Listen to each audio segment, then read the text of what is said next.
Disons que Barrault a été, d'une manière un peu curieuse, évincé de l'Odéon.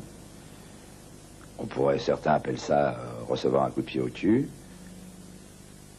Ce que je trouve d'important, c'est que quand on reçoit un coup de pied au cul, on se serve du choc pour pouvoir aller plus loin. C'est ce qu'il a fait. Il s'est servi de la vitesse de propulsion du 10 coups de pied au cul pour aller faire autre chose de nouveau, de jeune. Après la disgrâce, Jean-Louis Barrault sut se relever en souplesse et se remettre aussitôt à la tâche. Rabelais, présenté à l'Élysée-Montmartre, haut lieu parisien du catch, est sorti du tohu-bohu de mai 1968. C'est un chef-d'œuvre. Ouais, allez, Benjamin, vas-y.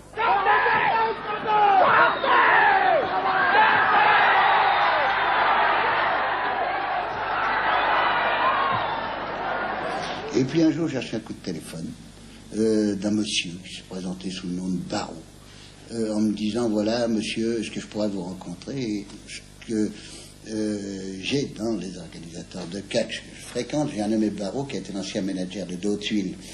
Et je dis, tiens, ce qu'il veut, puisque c'était pas l'époque où nous organisions ensemble. On me dit non, celui de l'Odéon.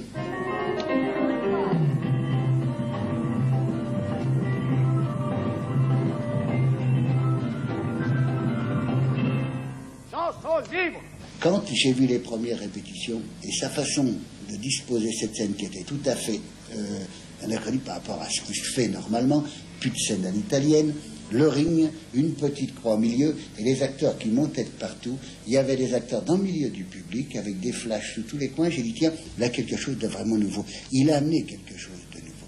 Et puis, il faut voir Barrault travailler. Monsieur Barrault arrivait le matin à 9h, il commençait à 9h faire sa petite tournée, voir pour sa scène, ses façons de disposer les fauteuils. Parce que il n'y a pas un détail qui lui échappe pas, qui ne lui passe pas par les mains. Ça, c'était son arrivée le matin, 9h. À 11h, les acteurs arrivaient, il allait déjà voir tous les acteurs pour leur expliquer chacun ce qu'il avait l'intention de tirer d'eux et compagnie. Ça durait jusqu'à 6h du soir. À 6h du soir, les acteurs partaient, fatigués naturellement, lui toujours là. C'était 2 heures avec Polnareff. Ça allait jusqu'à 9 heures avec Polnareff qui composait la musique. À 9h, tout le monde partait. M. Barrault restait avec les électriciens pour le réglage des projecteurs. Et je l'ai vu à l'Élysée à 4h du matin. La dernière fois, le moins que je puisse dire, c'est que tout Paris est venu, qui est venu nombreux. Rendez-vous compte qu'il a fait 250 000 personnes en 250 représentations. On a mis jusqu'à 1500 personnes dans la salle, 1000 personnes assises, 500 personnes debout dans les promenoirs pendant 3 heures à regarder Rabelais. Se lever vite en faux temple, boire, manger, travailler, dormir, selon le désir. Soleil! Soleil! Soleil! Fais ce que tu voudras, parce que gens sont libres! Le théâtre est ainsi fait. Un succès est toujours suivi d'un échec. Et l'échec coûte plus d'argent que ne rapporte le succès. Après le triomphe de Rabelais, l'échec de Jarry sur la butte ruine, ou à peu près, l'infatigable chef de troupe exilé boulevard Rochechouart. Oui, et je vous donne le total. Et tu me donnes la totalité, je ne vais pas recopier acteur par acteur, de même que pour les musiciens, tu fais la totalité. Oui, je fais la totalité. Totalité du salaire net et totalité des taxes. D'accord. Hein?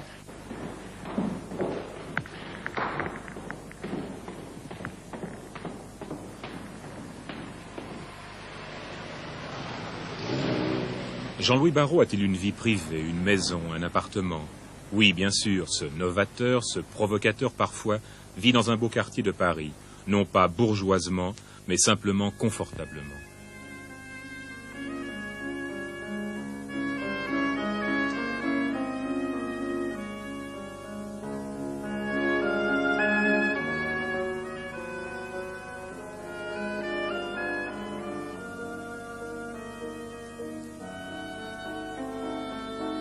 Dans sa chambre, vous voyez ce tableau noir.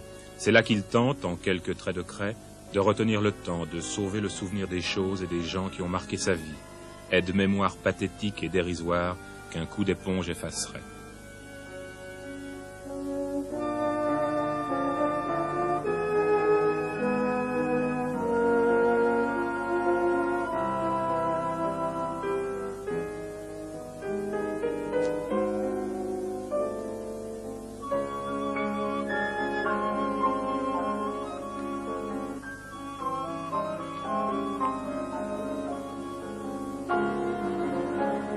pour moi, c'était tout à fait nouveau parce que les personnes chez qui j'étais, c'était des bourgeois, il faut que je le dise. Tout d'un coup, je me suis trouvée dans le milieu acteur. Alors, c'est tout à fait différent. Quelle différence? C'est-à-dire que c'est des gens, il y a toujours de l'imprévu chez eux, puis ils ont une vie tout à fait différente. Des gens qui ont une vie réglée, c'est de telle heure à telle heure. Que jusqu'ici, bien sûr, il a fallu me faire à la vie d'artiste, quoi. C'est le cas de le dire. Parce que pour vous, c'est un artiste. Ah non, c'est un grand monsieur, c'est autre chose qu'un artiste. Dans cet appartement où Barrault, qui sait préserver ses secrets, n'accueille pas n'importe qui, vit aussi Madeleine, qui ne l'a pas quitté depuis 37 ans. Je lui ai peut-être apporté, vous voyez, je vais être très prétentieuse, le fait étant heureux et calme à mes côtés, il a pu faire exactement tout ce qu'il voulait, sans aucune contrainte. Camus a dit de vous, dans un très beau texte, Barrault dit de Madeleine Renaud, elle est trop lucide, si on l'écoutait, on ne ferait rien. J'ai toujours été lucide, je lui ai toujours dit ce que je pensais, il m'a toujours désobéi, enfin, quand ma lucidité lui recommandait une prudence quelconque. Il me dit toujours, écoute, laisse-moi faire ma dernière folie. Voilà à peu près 15 ans que durent les folies. C'est au théâtre Récamier que Barrault, éternel errant, a d'abord trouvé un refuge provisoire.